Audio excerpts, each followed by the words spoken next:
ಪುಸ್ತಕ ಬರೆಯಕ್ ಕೊಟ್ರೆ ಇಲ್ಲಿ ಯಾರ ಬಗ್ಗೆ ಬರೀತೀರಿ? ನಾ ಕಂಡ ಧ್ರುವಂತ ಈ ನಾಮಿನೇಷನ್ ಅಂತ ಬಂದ್ರೆ ನಿಮ್ಮ ಧ್ರುವಂತು ನಾಗವಲ್ಲಿಯಾಗಿ ಬದಲಾಗ್ತಿರೋದ ನೋಡಿ. ಚಿಗಣೆ ತರ ಅವರು ಸರ್ವೈವ್ ಆಗ್ಬೇಕು ಅಂದ್ರೆ ಯಾರಾದ್ರೂ ಕಷ್ಟ. ಬಿಗ್ ಬಾಸ್ ಮನೆಗೂ ಧ್ರುವಂತಗೂ ಏನು ಸಂಬಂಧ ಅಂತ ಹೇಳಿ ಖಂಡಿತ ಗೊತ್ತಾಗ್ತಿಲ್ಲ. ಯಾಕಂದ್ರೆ ಅವನಂತಹ ಒಬ್ಬ ವ್ಯಕ್ತಿಯನ್ನ ನಾನು ಇಡೀ ಸೀಸನ್ಗಳಲ್ಲೇ ನೋಡಿಲ್ಲ. 12 ಸೀಸನ್ಗಳಲ್ಲಿ ಅವನಂತಹ ಕೆಟ್ಟ ರೀತಿಯಲ್ಲಿ ಆಡಿದಂತಹ ವ್ಯಕ್ತಿಯನ್ನ ನಾನು ನೋಡಿಲ್ಲ. ಅದರಲ್ಲೂ ಕೂಡ ಮನೆಗೆ ಸೆಲೆಕ್ಟ್ ಆಗೋದು ಅಂದ್ರೇನೆ ದೊಡ್ಡ ವಿಚಾರ. ಅದರಲ್ಲಿ ನಾನು ಮನೆಗೆ ಹೋಗ್ತೀನಿ ಅಂತ ಹೇಳಿ 2 ವಾರದಿಂದ ಒಳ್ಳೆ ಬಡ್ಕೊಂತಿದ್ದಾರೆ.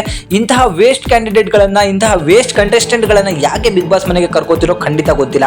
2 ವಾರದಿಂದ ಸುದೀಪ್ ಅವ್ರ ಕೆಲಸ ಏನಂದ್ರೆ ಈ ಧ್ರುವಂತಕ್ಕೆ ಸಮಾಧಾನ ಮಾಡೋದು, ಅವ್ರ ಮನೆಯಿಂದ ಆಡಿಯೋನ ಕೇಳಿಸುವಂಥದ್ದು, ಆಮೇಲೆ ಮೊದಲು ಅವನನ್ನ ಸೇವ್ ಮಾಡಿ ಆ ಮನೆಯಲ್ಲೇ ಇಟ್ಕೊಳ್ಬೇಕಾಗಿರೋದು. ಏನಕ್ಕೆ ಬಂದಿದೆ ಸುದೀಪ್ ಅವರಿಗೆ ಖಂಡಿತ ಗೊತ್ತಿಲ್ಲ. ಈ ಹಿಂದಿನ ಸೀಸನ್ಗಳಲ್ಲಿ ನೋಡಿದಂತಹ ಸುದೀಪ್ ಅವ್ರನ್ನ ನಾನು ಈ ಸೀಸನ್ ಅಲ್ಲಿ ನೋಡಲೇ ಇಲ್ಲ.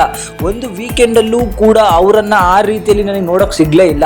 ಈ ಹಿಂದಿನ ಸೀಸನ್ಗಳಲ್ಲೂ ಕೂಡ ನೀವು ನೋಡಬಹುದು, ಒಂದು ಸ್ಪರ್ಧಿ ಹೆಣ್ಣು ಮಗು ಬರ್ತಾಳೆ, ಅವಳು ನಾನು ಹೋಗ್ತೀನಿ ಅಂದಾಗ ಸುದೀಪ್ ಅವ್ರಿಗೆ ಸಿಟ್ಟು ಬಂದು ಡೋರ್ ತೆಗೆಸಿ ಅವಳನ್ನ ಹೊರಗಡೆ ಹಾಕೇ ಬಿಡ್ತಾರೆ. ಸೊ ಇದಾದ್ಮೇಲೆ ಹಿಂದಿನ ಸೀಸನ್ಗಳಲ್ಲಿ ಅವ್ರೇನಾದ್ರು ಮಾತಾಡ್ಬೇಕಾದ್ರೆ ಅಡ್ಡ ಕೈ ಹಾಕಿ ಕೈ ಎತ್ತದೇ ಮಾತಾಡಿದ್ರೆ ಅವ್ರಿಗೆ ಗ್ರಹಚಾರವನ್ನ ಬಿಡಿಸಿದ್ದಾರೆ. ಅದಕ್ಕೆ ಉದಾಹರಣೆ ಅಲ್ಲೇ ಕೂತಿರುವಂತಹ ಚೈತ್ರ ಅವರು ಕೂಡ ಅಷ್ಟೇ. ಹೋದ ಸೀಸನ್ ಅಲ್ಲಿ ಯಾವ ರೀತಿ ಅವರಿಗೆ ಪಿತ್ತನ ಎತ್ತಿಗೇರಿಸಿ ಬೈಸ್ಕೊಂಡಿದ್ರು ಅಂತ ಗೊತ್ತು, ಕೈ ಎತ್ತದೆ ಮಾತಾಡಿ. ಆದ್ರೆ ಈ ಸೀಸನ್ ಅಲ್ಲಿ ಧ್ರುವಂತವ್ರು ಕೈ ಎತ್ತದೆ ಮಾತಾಡಿದ್ರು ಕೂಡ ಸುದೀಪ್ ಅವರು ಒಂದು ಮಾತಲ್ಲಿ ಸುಮ್ಮನಾಗ್ಬಿಡ್ತಾರೆ. ಆಮೇಲೆ ಸುದೀಪ್ ಹೋದ್ಮೇಲೂ ಅವನು ಹೋಗಿ ಅಲ್ಲಿ ಕೇಳ್ಕೊತಾನೆ, ನನ್ನನ್ನ ಇಲ್ಲಿಂದ ಕಳಿಸ್ಬಿಡಿ ದಯವಿಟ್ಟು ಅಂತ ಹೇಳಿ. ಅದು ಯಾವ ರೀತಿ ಮರ್ಯಾದೆ ಕೊಡ್ತಿದ್ಯಾ ಗುರು ಸುದೀಪ್ ಅವರಿಗೆ ಆಗ್ಲಿ ಬಿಗ್ ಬಾಸ್ಗಾಗ್ಲಿ? ಈ ಹೊರಗಡೆ ಸಾವಿರಾರು ಕೋಟ್ಯಾಂತರ ಜನ ಬಿಗ್ ಬಾಸ್ಗೆ ಹೋಗ್ಬೇಕಂತ ಹೇಳಿ ಕಾಯ್ತಿದ್ದಾರೆ.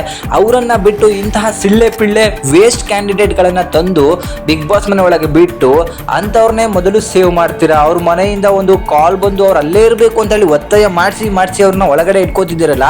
ಅವನು ಹೋಗ್ತೀನಿ ಅಂತ ಹೇಳಿದ್ರು ನೀವು ಕಳಿಸ್ತಿಲ್ಲ ಅಂತ ಅಂದಮೇಲೆ ಅವನು ಬಿಗ್ ಬಾಸ್ನ ರೂಲ್ಸ್ ಬ್ರೇಕ್ ಮಾಡ್ತೀನಿ ಅಂತ ಹೇಳಿ ಈಗಾಗಲೇ ಗಿಲ್ಲಿ ಮೇಲೋ ಇನ್ನೊಬ್ರ ಮೇಲೋ ಅವನಿಗೆ ಸಿಟ್ಟಿದೆ, ಯಾರ ಮೇಲೋ ಕೈಗೆ ಎತ್ತು ಬಿಟ್ರೆ ಆವಾಗ ಹೊರಗೆ ಹಾಕೋಕ್ಕಿಂತ ಈಗಲೇ ಹೊರಗೆ ಹಾಕಿ ಕಳಿಸ್ಬಿಡ್ರಿ. ಬೇರೆಯವ್ರಿಗೆ ಬರ್ಲಿಕ್ಕೆ ಕೊಡ್ಲಿ, ಇನ್ನೊಂದು ವೈಟ್ ಕಾರ್ಡ್ ಎಂಟ್ರಿ ಬಂದರೂ ಪರವಾಗಿಲ್ಲ, ಜನ ಅಡ್ಜಸ್ಟ್ ಮಾಡ್ಕೋತಾರೆ. ಅಂದರೆ ಇಂತಹ ವೇಸ್ಟ್ ಕ್ಯಾಂಡಿಡೇಟ್ಗಳನ್ನ ನೋಡ್ಕೊಂಡು ಕೂತ್ಕೊಳ್ಳೋಕೆ ಜನಕ್ಕೆ ಮಾಡೋ ಕೆಲಸ ಇಲ್ವಾ?